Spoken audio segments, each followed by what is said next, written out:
മകന് സെറിബ്രൽ പൾസിയ എന്ന അവസ്ഥയാണ്. നടക്കാനും സംസാരിക്കാനും അല്പം ബുദ്ധിമുട്ടുണ്ട്.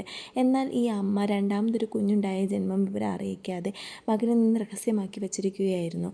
കുഞ്ഞിന് ജന്മം നൽകിയ വിവരമറിഞ്ഞ് ഓടി വന്ന മകൻ തൻ്റെ കുഞ്ഞനിയത്തിനെ ആദ്യമായി കാണാൻ വന്ന ആ സഹോദരന് അവളുടെ ആ കുഞ്ഞു കൈകളിൽ ഒന്ന് തൊടാൻ വേണ്ടി ആഗ്രഹിച്ചു. സ്നേഹത്തോടെ അവൻ കൈ നീട്ടിയപ്പോൾ അവൻ കുഞ്ഞിനെ ഉപദ്രവിക്കുന്നതാണെന്ന് തെറ്റിദ്ധരിച്ച അമ്മ അവനെ ദേഷ്യത്തോടെ തള്ളിമാറ്റി. എന്തിനാണ് ഇങ്ങോട്ട് വന്നത് എന്ന ചോദ്യം ആ തള്ളിമാറ്റലും അവൻ്റെ മനസ്സിനെ വല്ലാതെ വേദനിപ്പിച്ചു.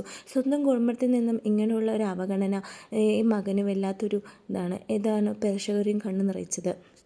ഇപ്പോൾ ഈ മാറ്റി നിർത്തലും അവഗണനവും അവൻ മടുത്തിരുന്നു.把我生成这个样子的嘛，我慢慢在接受，我也一直在试着接受，然后你又一遍一遍跑来提醒我，你就是个应该被关在动物园里头的大猩猩，千万不要想着跑出去，暴露在光天化日之下，那只会让饲养你的人觉得丢脸。He poured out all his pain. ഉള്ളിലെ സങ്കടങ്ങൾ അവൻ അമ്മയോട് പറയുന്നു. പക്ഷേ തൻ്റെ അമ്മ അതൊന്നും കേൾക്കാൻ അവിടെ നിന്നും നടന്നുപോയി.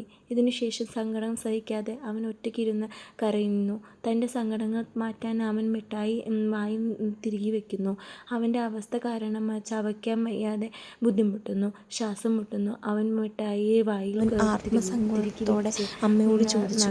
മുത്തശ്ശി എൻ്റെ ഉള്ളിലുള്ള സങ്കടങ്ങൾ പോലും അമ്മയോട് വിളിച്ചു പറഞ്ഞു. പക്ഷേ അവൻ്റെ അമ്മ അതുപോലും കേൾക്കാൻ അവിടെ നിൽക്കുന്നില്ല. അതിനുശേഷം ആ സങ്കടങ്ങൾ സഹിക്കാതെ അവൻ ഒറ്റയ്ക്ക് ഇരുന്ന് കരഞ്ഞു.